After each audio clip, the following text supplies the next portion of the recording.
Your death won't come easily.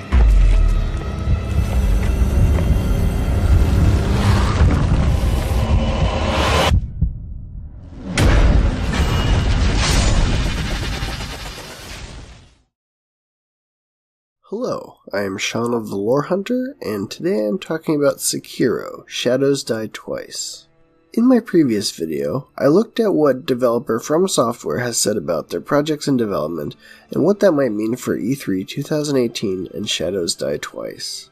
In that video, I predicted that Shadows Die Twice would be an action RPG with a dark fantasy setting similar to Dark Souls, but from a different angle, and that it would be an Asian-style title to add more variation to From's lineup, that it would act as a bridge between the Souls games and something else, and that it would get a full trailer at E3 2018.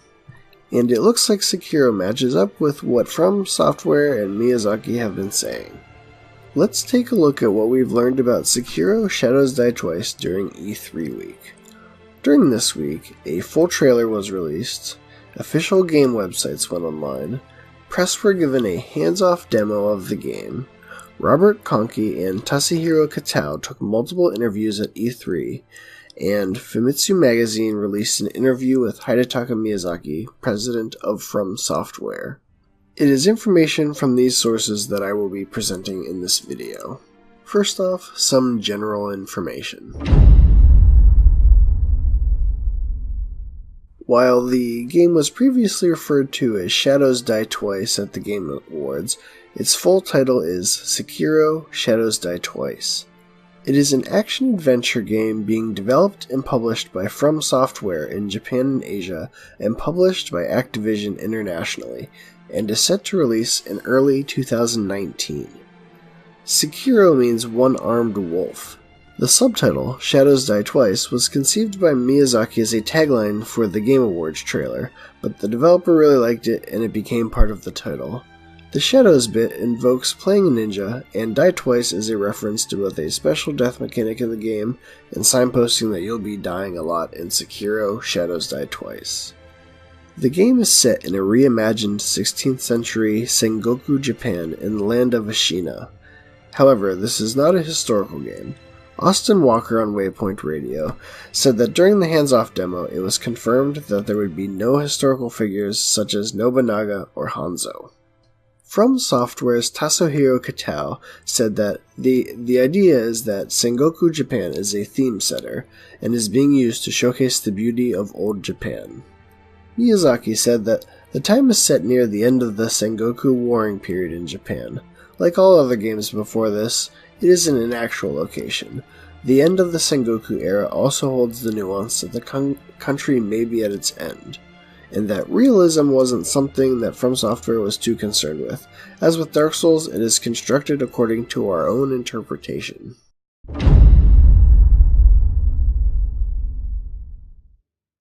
Sekiro Shadows Die Twice is directed by Hidetaka Miyazaki, president of From Software, and most notably director of Dark Souls, Demon Souls, and Bloodborne. The project began after development of the Bloodborne Old Hunters DLC had ended at the end of 2015. They were preparing for a few titles to do after the current Dark Souls 3 development ended. These titles would be the first titles that would begin development after Miyazaki became president of From Software. The game design began with the keyword of ninja. There was an option to make it a Tenchu game, but Tenchu was originally a series made by many different developers, each with their own characteristics, but it sounds like Tenchu is still a foundational inspiration for Sekiro Shadows Die Twice.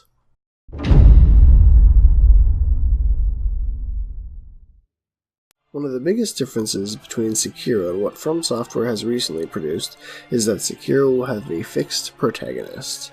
That being said, Miyazaki has said that the game has a fixed protagonist, but it's not a linear story-driven game. The story doesn't revolve around the character, but beyond that, nothing has changed in our stance to storytelling from the previous games. From the official Japanese website for Sekiro, we get a little bit of information regarding the backstory of the game. The Sword Saint, Ashina Isun, conquered the northern provinces and founded the land of Ashina less than one generation ago. It is a time of war, and Ashina is in peril. There is a young lord who is the sole surviving descendant of an ancient clan that dwelled in the land of Ashina. Because of his mystical bloodline, the young lord is wanted by the commander of Ashina, the grandson of the Sword Saint, who believes that he can use the prince to save Ashina.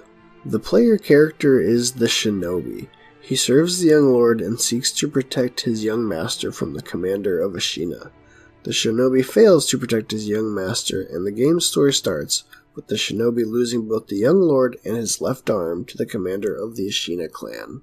The shinobi is rescued by an old hermit called Bushi of the Desolate Temple, a fellow one-armed man with a real fondness for carving Buddha statues. Bushi replaces the shinobi's missing left arm with a ninja prosthetic that will allow him to grapple and utilize other fancy ninja tools. With this new arm, the shinobi sets off to save his young master and exact revenge upon those who stole both his master and his arm. Additionally, Waypoint described in a podcast about their impressions of the hands-off demo that they were told that the young lord was kidnapped by a cult who wants to sacrifice his eyes.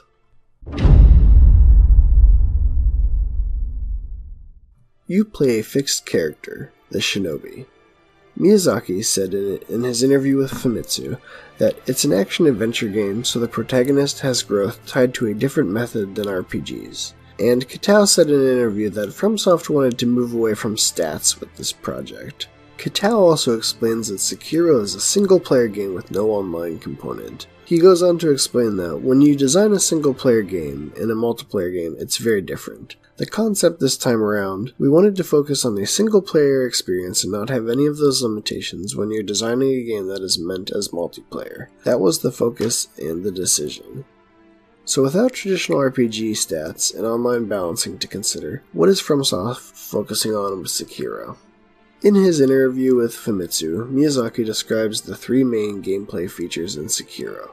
First off is the grappling hook that lets you move vertically on a three-dimensional map. Then there is the swordplay, the offense and defense of it, and the one-hit kills of the ninsatsu. The third is killing cleverly. The game takes pains to allow for different approaches to killing. Let's take a look at what we know about each of these three main gameplay features and how they fit into Sekiro: Shadows Die Twice. First, we have the grappling hook and traversal. One of the main functions of the shinobi prosthetic is as a grappling device. Miyazaki described the world map as being similar to Dark Souls 1, a seamlessly interconnected 3D world. Dark Souls 1 was the most vertically designed of the Souls worlds, and it seems that Sekiro will be even more so, with the grappling device being key to accessing new and hidden areas. Grappling points will be made visible to the player by a visual cue that will show the node as available. Working in conjunction with the grappling hook is what From has described as light stealth, in which your character can sneak around quietly, crouching in the grass, pressing against walls, and performing stealth takedowns. Players' ability with these traversal tools are put to the test by environmental bosses, such as the gigantic snakes shown in the trailer, who require you to sneak by them in order to survive. Next we have the swordplay. Kitao has stated that Miyazaki wanted the combat in Sekiro: Shadows Die Twice to be a clash of swords. In Sekiro, there is a posture meter that replaces the stamina bar of the Souls games. Posture is something that both the character and enemies have. An important distinction between stamina and posture is that, unlike stamina, posture is not depleted by making attacks. Posture is depleted when the character or enemy blocks, imperfectly parries an attack, or is parried when attacking. When the enemy or character's posture is drained, they are stunned and become vulnerable to massive damage and riposte-style moves. There are enemy moves that will be heavy attacks that break a block, and sweeping moves that will be impossible to parry. These strong attacks will be indicated by a warning kanji flashing before one of the attacks is made, but the response the player will need to make will only be determined by watching the movement of the enemy. And now we have our third gameplay feature, killing cleverly. Miyazaki says that killing cleverly is an important theme, taking on difficult challenges and then enjoying the experience of overcoming them. One of the big ways to do this is through stealth. Miyazaki says that in Sekiro, when you meet an enemy, you won't be immediately plunged into battle. The levels are designed to let you observe and think about how to take them on, and you can also listen to enemies who aren't in combat mode. Once you've scoped out the situation, you can use stealth kills and grappling to soften up a group of enemies and put yourself in a tactically advantageous position. When you do enter all-out combat, you will have an array of shinobi prosthetic tools to aid in combat. Tools we know of so far: shurikens, firecrackers, the hidden axe, fan shield, flamethrower, and apparently a tool that turns enemy blood into smoke. These tools will affect the moveset of the katana. For instance, the flamethrower seems to be able to set your blade on fire, and the hidden axe attacks combo with the katana. In addition to killing cleverly, there are also opportunities to be killed cleverly. Sekiro features a revive mechanic in which your character can come back to life at the spot where they died. Dying will cause the enemies to lose interest in your character, and reviving gives you an opportunity to take them off guard as you resume the battle in more favorable conditions. This revive mechanic and its limitations and/or penalties are not yet finalized and are still being worked on by FromSoft. Now, I'm not going to do a trailer analysis, but I think the information we got from the demos and interviews was more than enough, but I did have a few small comments and thoughts after watching the trailer dozens of times. Why is Bushi so hairy? I'm a hairy guy, but he makes me look like a baby. This shot made me think of the Bloodborne reveal trailer from 2014. They really got their money's worth out of that door animation. While From has employed torch enemies in many previous games, this may be the first one where I think they are actually torching things? Whatever Big Boy infuses his Mirakuma with, it seems to be coming from this bottle. The giant boy ZL is the same as his Yarnum counterparts. And also, him just throwing you away is very funny to me. Lastly, this boss wasn't in the trailer, but this is the corrupted monk. They were shown off at the press demo, and supposedly has two phases, where in the second phase, the arena grows dark and foggy, and illusions of the monk are made to confuse and attack the player. I'm getting some real Wet Nurse vibes between the description of the fight and the look of the boss. Also, I guess a fog gate did go up after the fight began, similar to Bloodborne. So I wanted to touch briefly on the 4chan leak that I discussed in my last video that made some pretty big claims. As it turns out, some of the leaked details, which would be very hard to guess, turned out to be true, but also some parts of the leak have also been proven false.